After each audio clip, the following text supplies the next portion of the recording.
Hello everybody, welcome to English classes by Rekha ma'am. Today we are going to do the worksheet number 28 and it is 19 Feb 2022. The class worksheet is for the 6 to 8 students. Okay, so let's start it. First of all, student will write your name here. Then you will write your teacher's name here. Hello children, let's read another story, A Bundle of Sticks. Reading instructions for students. Let your voice reflect the tone of the story or the personalities of the characters. Don't read too fast. Vary your pace so you can pause for emphasis. Here, let me explain you what the person want to tell you. The instruction are, जब भी हम reading करते हैं तो हमें अपने voice में थोड़ा सा हमें टोन को चेंज करना होता है, पर्सनालिटीज़ उनके कैरेक्टर्स के अकॉर्डिंग. हमें बहुत फास्ट नहीं पढ़ना होता और हमें अपने पेस में, यानी कि हम जब बोल रहे हैं उस पिच में कभी स्लो, कभी थोड़ा लाउड, कभी थोड़ा काम, और इस तरह से we have to vary our pitch. Okay, vary मतलब बदलनी पड़ती है. फाइन, तो चलिए let's read it. Farmers in a village near river Yamuna were facing a problem with the crop in their fields. The crop was getting poorer. They became worried. Every day they would think of a new solution for their own field only. They did not speak to each other or consult each other. One tried putting up a scarecrow in his field. Another used manure. The other started watching their fields day and night. There was very little improvement. So the village had called a meeting of the farmers. He gave them a bundle of sticks and asked them to break it. They tried hard but could not succeed. The village had said, "Together you are stronger and work better than you do alone." The farmers understood what the village head was saying. They became united and took turn in guarding the fields. They got manure in a large quantity so that the cost became less for everyone. That year they had a great harvest. So the moral of the story is unity is strength.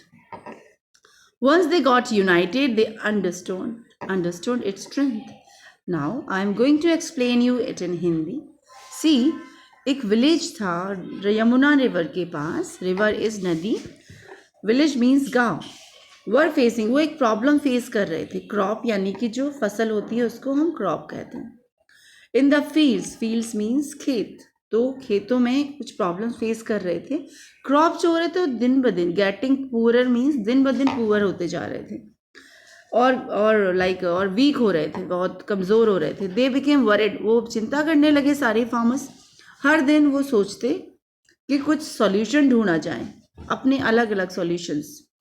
But वो एक दूसरे से बात नहीं करते, एक दूसरे से राय नहीं मांगते, कंसल्ट नहीं करते. एक बार उन्होंने अपने फील्ड में एक क्रो रखा. जैसे आप ये देख रहे हैं ना, ये स्केयर क्रो, इस तरह के क्रो रख देते हैं खेत के बीच में ताकि क्रोज नहीं आते और बहुत सारे जो एनिमल्स हैं, वाइल्ड एनिमल्स, वो नहीं आते और वो क्रॉप को डिस्ट्रॉय नहीं करते. ओके, कुछ लोगों ने मैन्यूर रखा.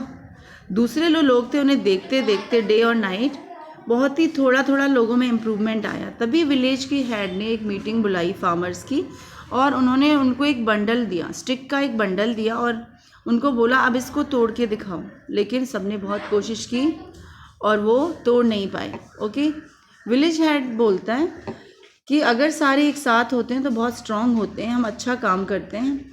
ओके, आप क्या अकेले कोई अच्छा काम कर सकते हैं? द फार्मर जो था, वो सारे फार्मर्स समझ गए कि विलेज का जो हेड है वो क्या कहना चाहता है, और वो सारे यूनाइट हो गए और बाद में उन्होंने अपने फील्ड्स को गार्ड करना शुरू किया. दे गॉट मैन्योर, और उन्हें बहुत लार्ज अमाउंट में मैन्योर मिल गया और उसकी उनकी कॉस्ट भी कम थी. That year they had a great harvest, और उसी साल उनको बहुत अच्छी फसल हुई और सारे लोग यूनाइट हो गए और वो इस बात को समझ गए कि यूनिटी में बहुत ताकत है.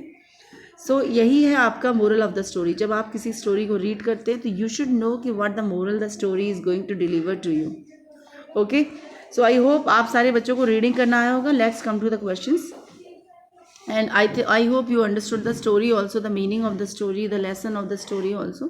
Underline the difficult word in the story. Find their meaning with the help of your teacher. आपको जो भी वर्ड्स डिफ़िकल्ट लगते हैं आप उन्हें अंडरलाइन करेंगे और अपने टीचर की हेल्प से उनके क्वेश्चंस को समझेंगे, उनकी मीनिंग को समझेंगे. If you have any query you can also put in my comment box.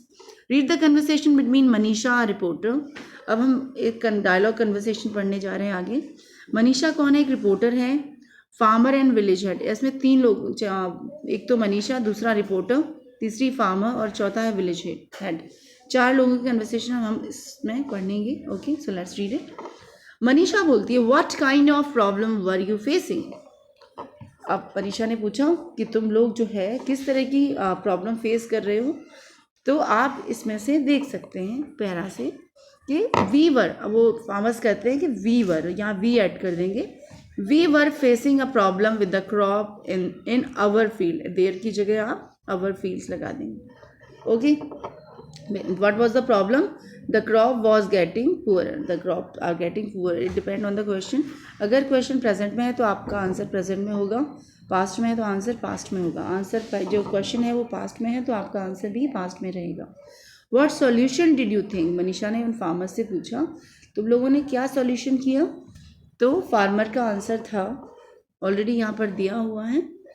Here we, farmer ने बोला वी पुट, पुटिंग की जगह आप पुट करेंगे. We put a scarecrow in our field. In our field. Okay, scarecrow in our field. Okay, and we are using manure also. Okay, तो ये हो गया आंसर. Now next.